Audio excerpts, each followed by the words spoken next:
In today's video, we are going to talk about how to negotiate credit card debt. Credit card debt is at an all-time high, and I don't believe anyone is getting into credit card debt not to pay their credit card debt.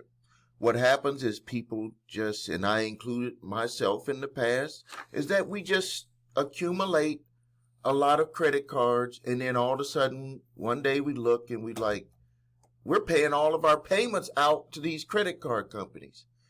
Now, I want to first let you know that you are not crazy for thinking this way. When I'm going to tell you how these credit card company representatives and debt collectors are thinking, because you might be thinking like, Steve, these people are not listening to me. I'm going to tell you exactly how they are thinking. You cannot go into these negotiations without knowing how these people are thinking. And I also want to congratulate myself. I just settled for a client who owed $450,000. Can you imagine owing $450,000?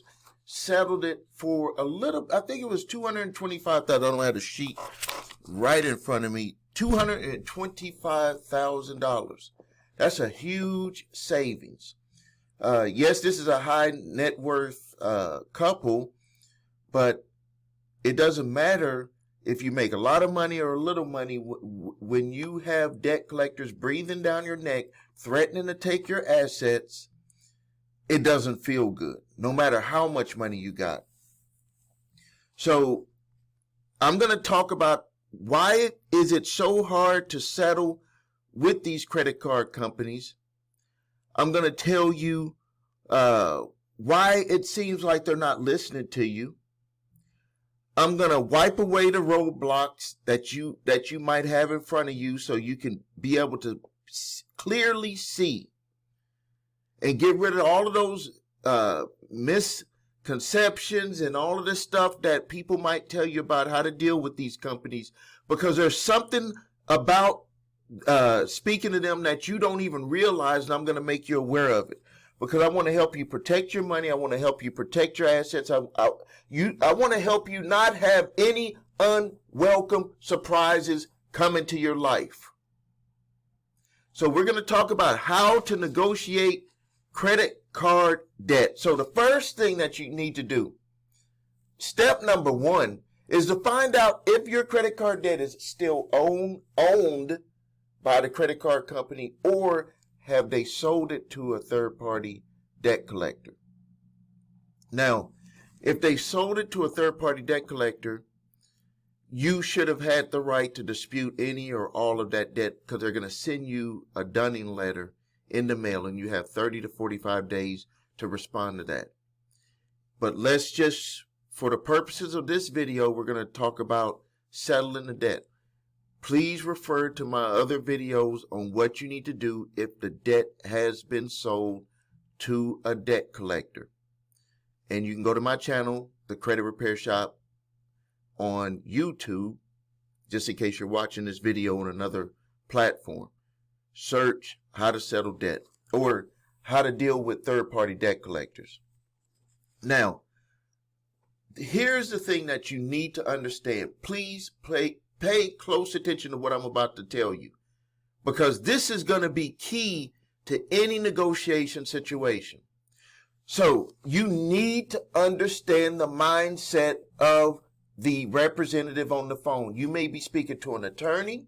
You may be speaking to a representative. It really doesn't matter. It really doesn't matter. And how do I know this? I've negotiated millions of dollars worth of settlements. Millions of dollars worth of settlements. And I just spoke about the one that was $450,000, and now it's $225,000 for my clients. And you better bet they were jumping for joy to go from owing almost $500,000 to $225,000. They were jumping for joy. So I want to have you jumping for joy. But to jump for joy, because it was not an easy task for me to do that for them. And it is not an easy task to do it for someone who might owe $10,000 and we're negotiating it down to a couple of $1,000s. And let me tell you the reason why. And this is something that might answer some questions that might be coming in your mind. Have you ever had someone trying to sell you something? Maybe it's a business opportunity. Maybe it's even credit repair, where you're just like, it's a scam. They're just trying to say anything to take my money. They'll do anything. I don't believe it. All of that stuff. Now, what I want you to do, so here, I want you, like you're someone's trying to sell you something, and you're saying it's a scam. They're just trying to say anything to get my money. I don't believe them. All of that stuff. Reviews, all of that. Now, what I want you to do is I want you to flip places. And now the debt collection attorney or the representative is in your place. And you are the salesperson. That's what they're thinking about everything you say. Just like you thought when someone was trying to sell you something that they could be lying or they are lying or they just say anything, that's what they think about you. Every word that comes out of your mouth to them is going to be thought of as a lie. You don't want to pay them the money. You were running from us and didn't want to pay the money. You took the money and you used it for other stuff. You benefited from the use of the money. Why don't you just pay us the money? That is what's going through their mind. And this is what makes a lot of emotional situations when people deal with debt collectors. I had a client the other day. He said he wanted to take it on his own. Well, he wasn't a client until now. But he called the debt collection attorney and he said, Steve, they didn't give a damn about what I was going to say. They just said, take it or leave it. Guess what their take it or leave it was? You pay 100% of what we say you owe. 100%. And oh yeah, we added on fees and interest on there too. And this was a debt that was purchased by a third-party debt collector. So why do they even have that thought process? And I just explained it to you. It's flipped. They think that you're lying, you're running, you're the scam, all of that stuff. And this gets people emotional because they're like, Steve, why don't they even want to listen to what I went through? Why don't they even want to even consider? Because they think you are lying. If you go into this negotiations with that understanding, you're already 50% further than anyone else that tries to do any negotiation. Because you have to be in their mind of what they're thinking. So now, that's the first part, and that's 50% of the whole deal right there. The next one, number 3, is that you need to know what you're willing to settle for. You cannot go into any negotiation without having a number that you're willing to settle on, because if you don't, you're going to be all over the place. You're going to be all over the place. Now, some of the times, and this takes some technique, some practice, some wordsmith, you don't want to always tell them the amount that you want to settle for. You don't want to throw out a number because that number could potentially be lower than what you would have even offered for the settlement. So there's a way that you're going to have to talk to them to get that number out of them. And what I tell my clients, if they want to do this on their own, and you can consult with us, like we offer where we'll do a 1-hour consultation. It is a paid consultation, so it's not free, but a 1 hour, it's like a coaching on how to deal with them. And we're going to tell you everything that you need to anticipate when dealing with debt collection representatives. And this could be even for the original creditor. It does not matter. Original creditor or debt collector, they're going to all be thinking the same way. So now you know your number that you're willing to settle for. Your game plan has to be to try to figure out a way to get them to throw out a number before you throw out a number. Here's the number that most of them are going to throw out. They're going to say all of it. They're going to say all of it, not because they want to get all of, well, They want to get all of it, but not because they would settle for only getting all of it. They do it to knock you off of your stoop or whatever you want to call it, knock you out of your chair, to get you emotional, to get you thinking in another direction, because they're trying to figure you out. Like I said earlier, they're trying to figure out if you're just trying to be scammy towards them, if you're trying to lie, you've been avoiding. They got all of that running in their head. So when you ask them the question, if you ask it the wrong way, they're going to say 100% of it. And if you really ask it the wrong way, like you're trying to do something, like this client that came to me, he's trying to sell his house, and they have a lien on the house, and they're like, oh, all of a sudden you're trying to call about this lien. Something must be going on. You have to understand before you go into these negotiations, because if you're confronted with why are you trying to settle this now when you've been running from us all these other years? And we know we got that lien on your property. Oh, you must be trying to sell your property. That's how they're thinking. Like, I'm giving you, like, these are golden nuggets on how these people are thinking. And yes, you could still negotiate a deal for less, even though they find out on accident that you're trying to sell your house. But you don't want to get them involved in any of that. You have to know how to go into these negotiations with, number one, trying to get them to give you a number. Even if they don't give you a number, that's why I said you got to have your number in your mind, because you're going to have to put that number out there. And then the next thing that you're going to have to be very careful of is you don't always want to disclose your financial situation. They may say, well, we want to do a debtor's examination on you to see what your financial situation is. This is something that most of the time can be avoided if you have a third party in between doing the negotiations for you, because when that is brought up, the person, like our company, when we negotiate, we try to do everything to keep, we don't need to go there. How about let's just keep the back and forth? But if you're negotiating with them and you say, well, I don't want to give you my financial information, what do you think is going to be the big light bulb that goes up over their head when you say that? That's why I said you're going to have to be very careful when you're doing these negotiations, because that's how they're going to be thinking. They're like, I knew that he was scamming. He just don't want to pay us the money. Take him to court, or just don't even do anything. We want to get 100% of the money. So you have to be very prepared for that. You have to understand that everything that you say is going to be scrutinized. Everything that you say, they're going to think that there's something else a part of it. Just like when someone's trying to get you to buy something and they're trying to take my money because they want to just take my money. Well, they're thinking the same thing. You don't want to pay any money because you trying to run from us, and you've been running all this whole time. This is how they are thinking. So next thing is that it's going to be back and forth. Once you either throw out your number or they throw out their number, and maybe you get lucky and they throw out a number that you can go ahead and deal with because you want to let this go away.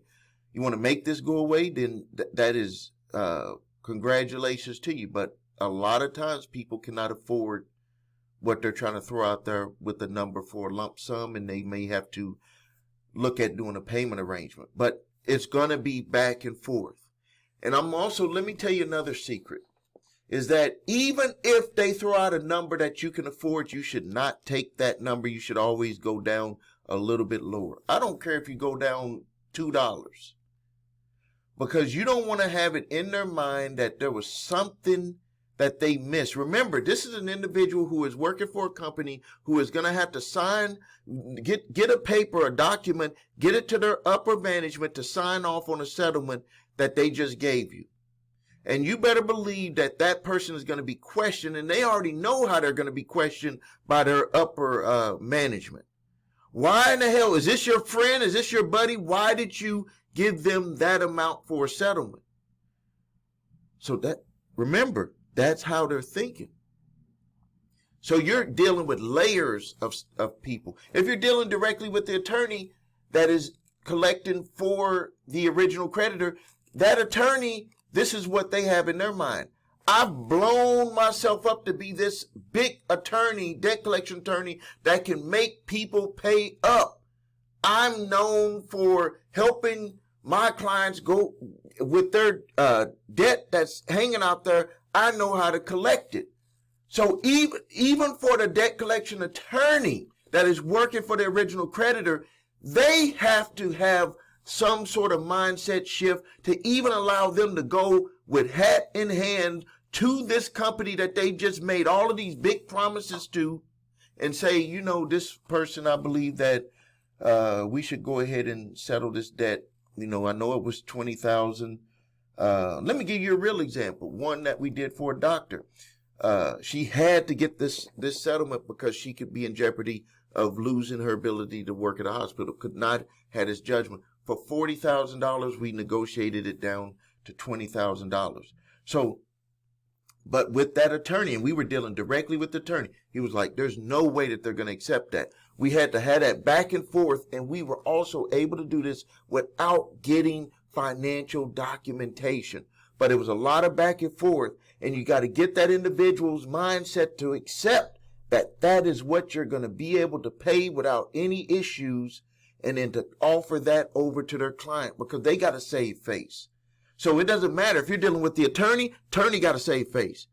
If you're dealing with a debt collection representative who has to take it to their upper management, they got to save face. Everybody is going to try to make themselves look good in the whole process, including you, including them. So you have to understand that I'm giving you the game plan on how to think of this full circle because they're already thinking about that. They already have notes on their screen to say, okay, get them emotional this way. So, because soon as they get you emotional, soon as they get you on your heels, the whole plan starts to be worked in their favor. So that's why it's very important. If you have to, watch this video again, because the first part of it, about what I said, 50% of it, is all about how they try to get you emotional when you're dealing with trying to settle your credit card debt. The next thing and the final thing is once you get an agreement, you get it in writing.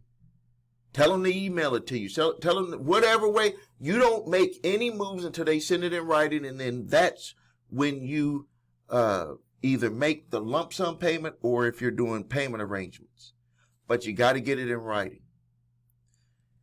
And another important thing is don't be afraid, even if it's a payment arrangement, that you could still work out a settlement for less with payment arrangements. But you're going to have to still do that back and forth.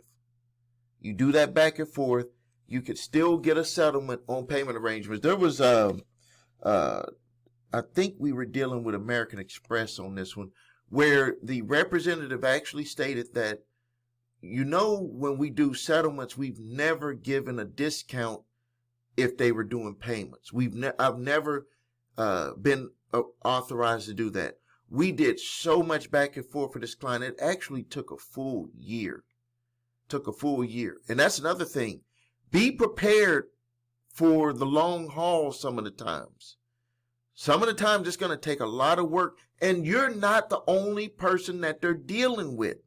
That's another thing that frustrates people. You're not. They make it look like you're the only one that they're dealing with, but you're not the only person that they're dealing with this. You are just a number. And when your number comes up, they're going to throw everything at you. But you are a number, and it can take a long period of time. But yes, you can get a discount and pay payments on a discounted settlement. Some companies are not, I'm missing the right word, or don't have the experience on being able to do that, but it takes work to be able to do that. And also, you should never do any settlement arrangement that's going to put your household financial situation in jeopardy. You don't want to do one thing and make everything else worse on the other side. You have to have financial stability with your household necessities. And then you need to, from having that understood, then what you can offer is what you can offer. And that goes to the mindset. When you deep down know what you can offer is what you can offer, they get that feeling on the inside. Just like when you buy that business opportunity or you decide to sign up with Steve's, the credit repair shop with my company, you get that down deep feeling that, okay, this is something that it could potentially work out for me. I'm going to go ahead and sign up. Same thing for them. When you make it clear, this is what I can do, they get that mindset shift and they're like, okay, this is what I believe that this person can do. And they take that to their upper management, or they take that to their client if you're dealing with the attorney directly. So please like this video. Please subscribe to the channel.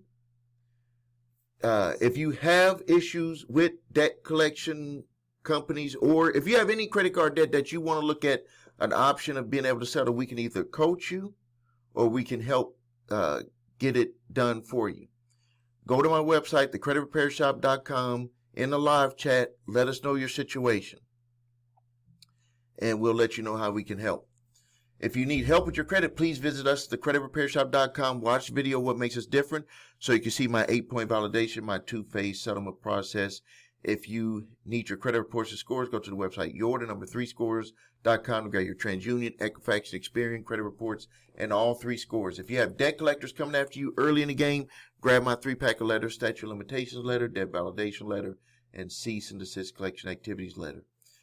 I do ask for a donation with those, but those can save you time, money, and frustration. Thank you for your time. This is Stephen A. Williams, president and founder of thecreditrepairshop.com.